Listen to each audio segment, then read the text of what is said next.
In 2019, Rihanna famously turned down the chance to headline the Super Bowl halftime show, telling Vogue she did so in support of former quarterback Colin Kaepernick, who was ousted from the NFL for kneeling in protest of systemic racism and police brutality.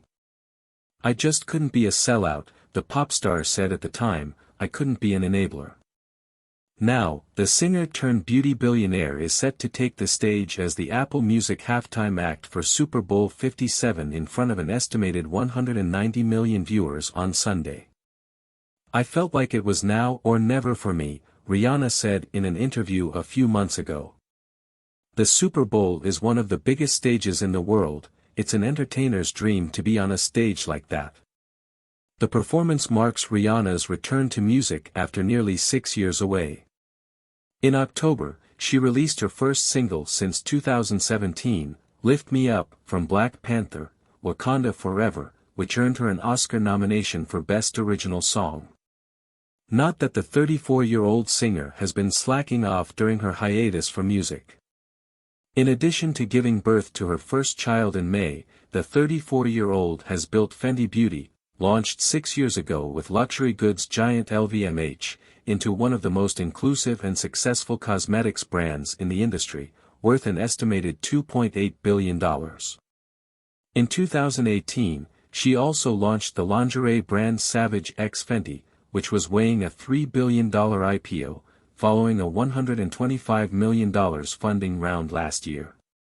Together the businesses make up the vast majority of Rihanna's estimated $1.4 billion fortune. So it's a good thing she's not hard-pressed for cash, because Rihanna won't be paid for her Super Bowl performance as is custom for halftime headliners. While A-list performers including Beyoncé, Bruno Mars, Justin Timberlake and Lady Gaga don't get paid, the show does offer huge benefits from the exposure to a massive audience. This year, the number of viewers is expected to top 192 million. Call it the halftime show effect.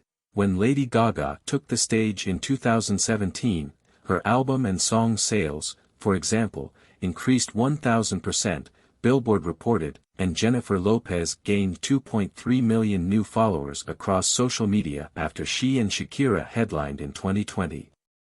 Last year's performance featured West Coast hip-hop starring legends Dr. Dre, Snoop Dogg, Mary J. Blige, Kendrick Lamar, Eminem and 50 Cent, each of whom saw a boost to their personal catalogs.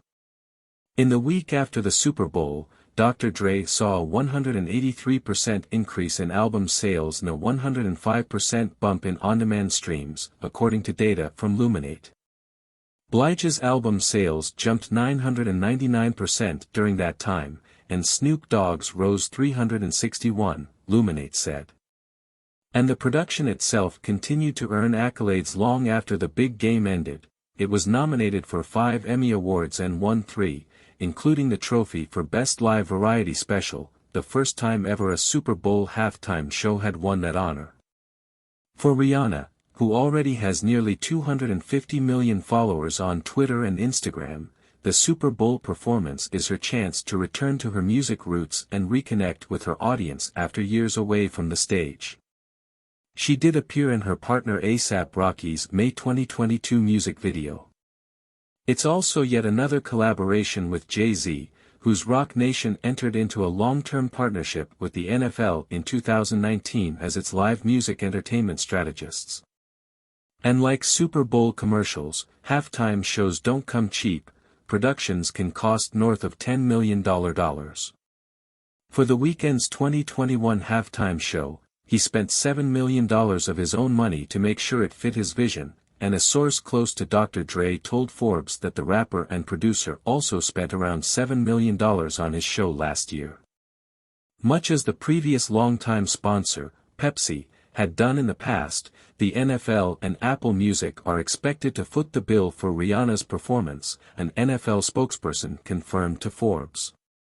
A representative for Rihanna declined to confirm whether she is putting her own money into the performance. Roc Nation and Apple Music did not respond to Forbes' requests for comment. "I get involved with every aspect of anything that I do," Rihanna said Thursday at a press conference ahead of the game.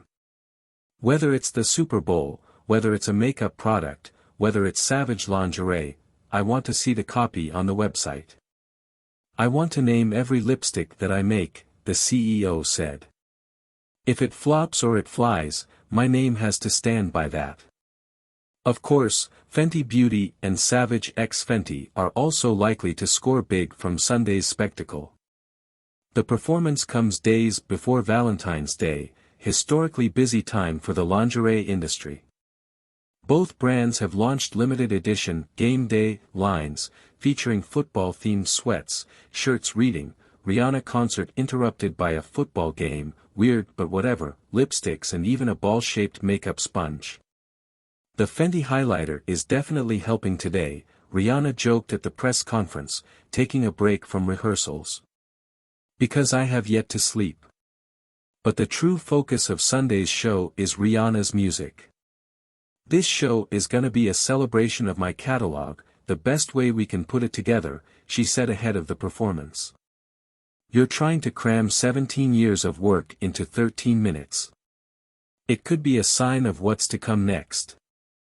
The singer is rumored to be going on tour later this year, her first since 2016, something fans hope she'll announce on Sunday. Still, Rihanna fans may have to manage their expectations. Super Bowl is one thing, she said. New music is another thing.